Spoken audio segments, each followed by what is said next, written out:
कहानी का चस्का में आज मैं लेकर आई हूँ तेनालीराम बना जटाधारी सन्यासी। विजयनगर राज्य के राजा कृष्णदेव राय के मन में एक दिन बड़ा से शिवालय बनाने की इच्छा जगी। इस सोच के साथ उन्होंने अपने खास मंत्रियों को बुलाया और उन्हें शिवालय के लिए एक अच्छी सी जगह ढूंढने को कहा। कुछ ही दिनों में एक अच्छी सी जगह को शिवालय के लिए सभी ने चुन लिया। राजा ने भी उस जगह को पसंद किया और वहाँ काम शुरू करने की इजाज़त दे दी। मंदिर बनाने का पूरा जिम्मा राजा ने एक मंत्री को सौंप दिया। वो अपने साथ कुछ लोगों को लेकर उस जगह की साफ सफाई करवाने लगा। तभी वहाँ खुदाई के दौरान शंकर देव के एक सोने की मूर्ति मिली। सोने की मूर्ति देखकर मंत्री के मन में लालच आ गया और उसने लोगों को कहकर उस मूर्ति को अपने घर में रखवा दिया। साफ सफाई करने वालों में से कुछ लोग तेनालीराम के खास थे। उन्होंने सोने की मूर्ति और मंत्री के लालच के बारे में तेनाली को बता दिया। इन सारी बातों का पता चलने के बाद भी तेनालीराम ने कुछ नहीं किया। वो सही वक्त का इंतज़ार करते रहे। कुछ दिनों के बाद मंदिर के लिए सुनिश्चित की गई जगह पर भूमि पूजन करने का मुहूर्त निकाला गया। सब कुछ अच्छे से होने के बाद राजा दरबार में अपने मंत्रियों के साथ मंदिर के लिए मूर्ति बनवाने की बातचीत करने लगे।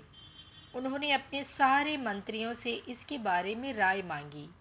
सबसे बात करने के बाद भी राजा मूर्ति को लेकर कुछ फैसला नहीं ले पाए।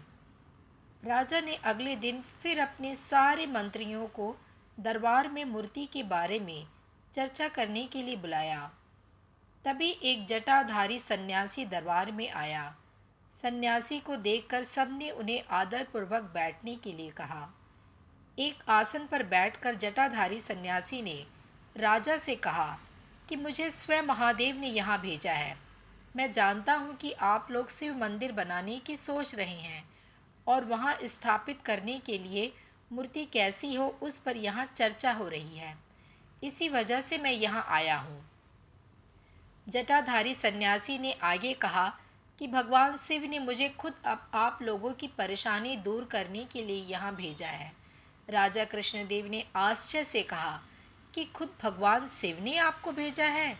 जटाधारी सन्यासी ने जवाब देते हुए कहा, हाँ, स्वयं महाकाल ने मुझे भेजा है। उन्होंने कहा कि शिव शंभु ने अपनी एक सोने की मूर्ति आपके लिए भेजी है। जटाधारी सन्यासी ने अपनी उंगली एक मंत्री की तरफ दिखाते हुए कहा कि उस मूर्ति को भगवान ने इस मंत्री के घर में रखा है। इतना कहकर सन्यासी वहाँ से चले गए। सन्यासी की बात सुनकर वो मंत्री डर के मारे कांप रहा था। उसके मन में हुआ कि इस जटाधारी को आखिर मूर्ति के बारे में कैसे पता चला होगा। अब उसे राजा के सामने यह बात स्वीकार करनी पड़ी कि खुदाई के दौरान उसे सोने की मूर्ति मिली थी।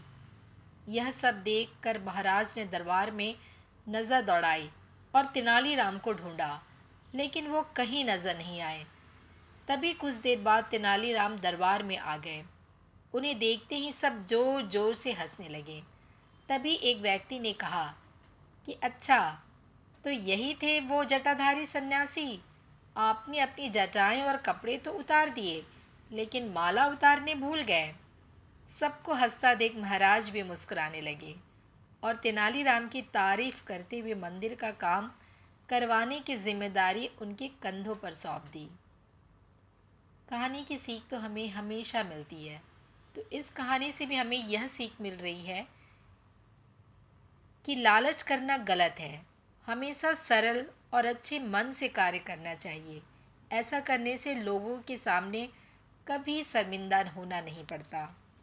फिर मिलूंगी आपसे एक नई कहानी के साथ। ऐसे ही और कहानी सुनने के लिए इस चैनल को सब्सक्राइब करना ना भूलें। अपना मैसेज ज़रूर ज़रूर ज़रूर लिखें। फिर मिलेंगे, तब तक के लिए बाय बाय।